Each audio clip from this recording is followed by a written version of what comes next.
শেখ হাসিনারা অনেক গুণ পুলিশ দিয়ে করছে খুন।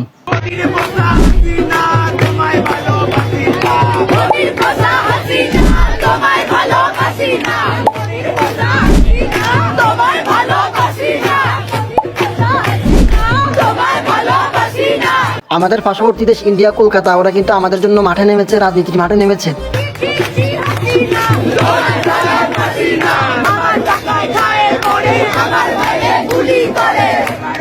এটা হচ্ছে ওদের আন্দোলন।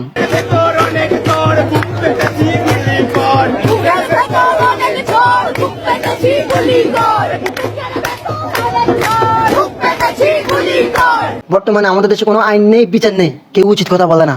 অন্যায় দেখে যেটা চুপ থাকে, বিশ্বনবী বললেন এটা মুমিন নয়, এটা বোবা শয়তান। আমাদের দেশের মানুষের এখন কোনো নিরাপদ নেই। তোর বাপ মরছে, তুইও মরবি। এক দফা আন্দোলন, আমাদেরকে পদত্যাগ করতে হবে। 5 বছরের শিশু ঘরের ভিতরে থেকেও গুলি খেয়ে মারা যাচ্ছে। যদি বলে যে আমাকে চায় না, আমি কোনোদিনই থাকবো না। আমরা আমাদের এই জালিম সরকার চাই না। তোর 14 গোষ্ঠী মরে গেছে, তুই বাঁচবি কেমনে নাফরমান?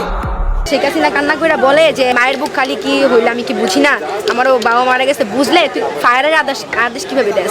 তোর আদেশ ছাড়াই কি ওরা ফায়ার করে? তুই আর্মি নামাই দিছিস, বিজিবি নামাই দিছিস, আনসার নামাই দিছিস, পুলিশ নামাই দিছিস, তোর আদেশ ছাড়াই কি ওরা ফায়ার করে? ওরা, আমি এমন পুলিশও দেখছি যারা হেলিকপ্টার থেকে আমাদের ক্ষমা চাইতেছে, বলতেছে আগাই যান, এমনও পুলিশ দেখছি আমরা। দেশবাসীর কাছে আমি বিচার চাই। আচ্ছা, কি অপরাধ আমাদের? তুমি দুধে ধোয়া তুলসী পাতা রইলাই জগৎময়, তুমি দুধে ধোয়া তুলসী পাতা রইলাই জগৎময়। না, আপনি কোনো দোষ করেননি, আপনি একদম ধুয়ে দেওয়া তুলসী পাতা, একজন খুনি। মায়ের কোল খালি হোক, এটা আমি চাই না।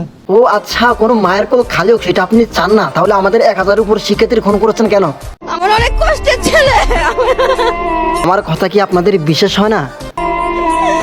অনেক কষ্ট করে বড় করছি আমি মা। এই বাড়িটা পুলিশকে বলে, কাকা আর কতদিন গুলি চালাবেন? কাকা আর কয়দিন গুলি করবেন? উত্তরে পুলিশ কি বলে দেখুন। তার মানে সরকার বলছে গুলি করতে। আমরা এখন সবাই বুঝে গিয়েছি তুমি একজন খুনি, স্বৈরাচারী সরকার। যদি বলে যে আমাকে চায় না, আমি কোনোদিনই থাকবো না। আমরা তোমাকে চাই না। কি অপরাধটা কি করেছি? তুমি একজন খুনি, স্বৈরাচারী সরকার, আমরা তোমাকে চাই না। মায়ের কোল খালি হোক, এটা আমি চাই না। ক্ষুধার্ত এবং আঘাতপ্রাপ্ত বাঘকে আঘাত করবেন না। ক্ষুধার্ত এবং আঘাতপ্রাপ্ত বাঘকে আঘাত করবেন না, তার গর্জন সহ্য করতে পারবেন না।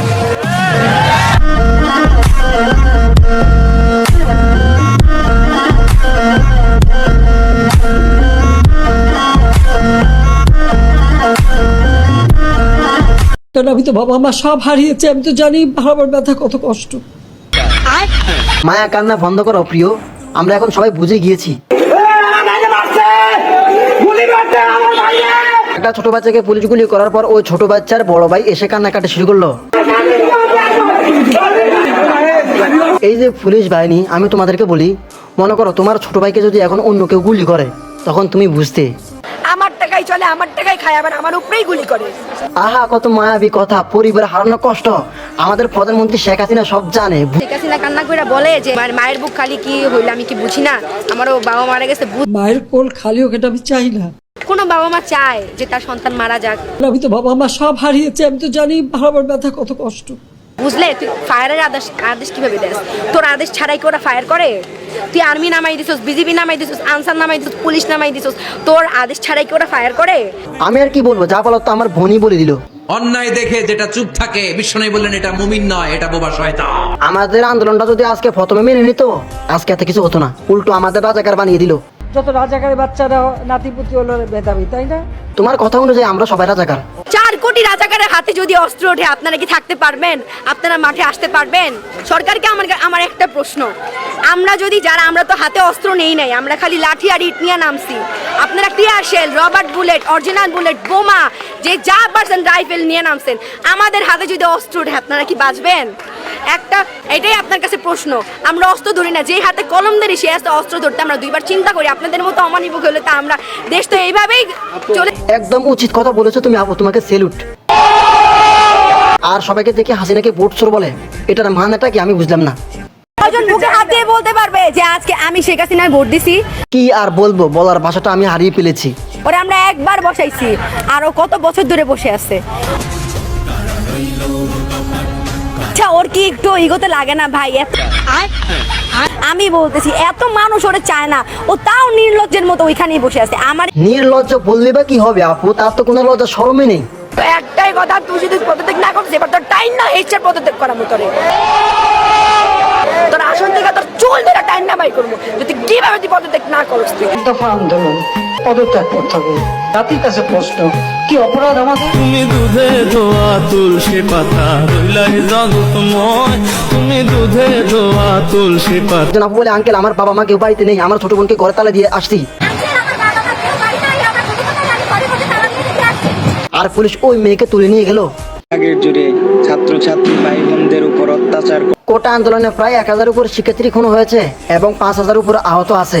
এরা সবাই হচ্ছে মেধাবী। এদের সবাইকে খুন করেছে পুলিশ বাহিনী, সেনাবাহিনী আরো অন্যান্য বাহিনী। আমাদের জায়গায় যদি আজকে তোমাদের ছেলেরা হতো, তোমাদের ছেলে মেয়েকে যদি রাস্তা কোনো বাহিনী গুলি করে হত্যা করতো, তখন তোমরা কষ্টটা বুঝতে পারতা। নিঃশ্বাসটা বন্ধ হোক, কবরে যাও, আল্লাহ দেখাবে তোমাকে। পুলিশ বাহিনী তো গুলি করে, সেনাবাহিনী তো আমাদেরকে রক্ষা করার কথা ছিল, কিন্তু সেনাবাহিনী শেষ পর্যন্ত রাস্তা শুয়ে আমাদেরকে আক্রমণ করে। পুলিশ আমাদের নিরাপদ দিবে, সে পুলিশ আমাদের গুলি করে। এমন এক দেশে বসবাস করতেছি আমরা। একবারও কি হিসেব করেছো তুমি কার টাকা দিয়ে চলো? কার টাকা দিয়ে গুলি কিনে তুমি কাকে গুলি করো? বিবেকের কাছে প্রশ্ন রেখো। তোমাদের মতো পুলিশ হচ্ছে কিয়ামতের আলামত। কিয়ামতের অন্যতম আলামত হচ্ছে পুলিশ বাহিনীর সংখ্যা বেড়ে যাবে। রাসূল সাল্লাল্লাহু আলাইহি ওয়াসাল্লাম বলেছেন, তারা সকাল করবে আল্লাহর গজবে, তাদের সন্ধ্যা হবে মানুষের অভিশাপে। সুবহানাল্লাহ। তারা সকাল করবে আল্লাহর গজবে, তাদের সন্ধ্যা হবে মানুষের অভিশাপে। তাদের সন্ধ্যা হবে মানুষের অভিশাপে। কেউ তাদেরকে ভালো বলে না। প্রশাসকের সংখ্যা বাড়তে থাকবে। এই হাদিসগুলো আপনাদেরকে কে বলবে?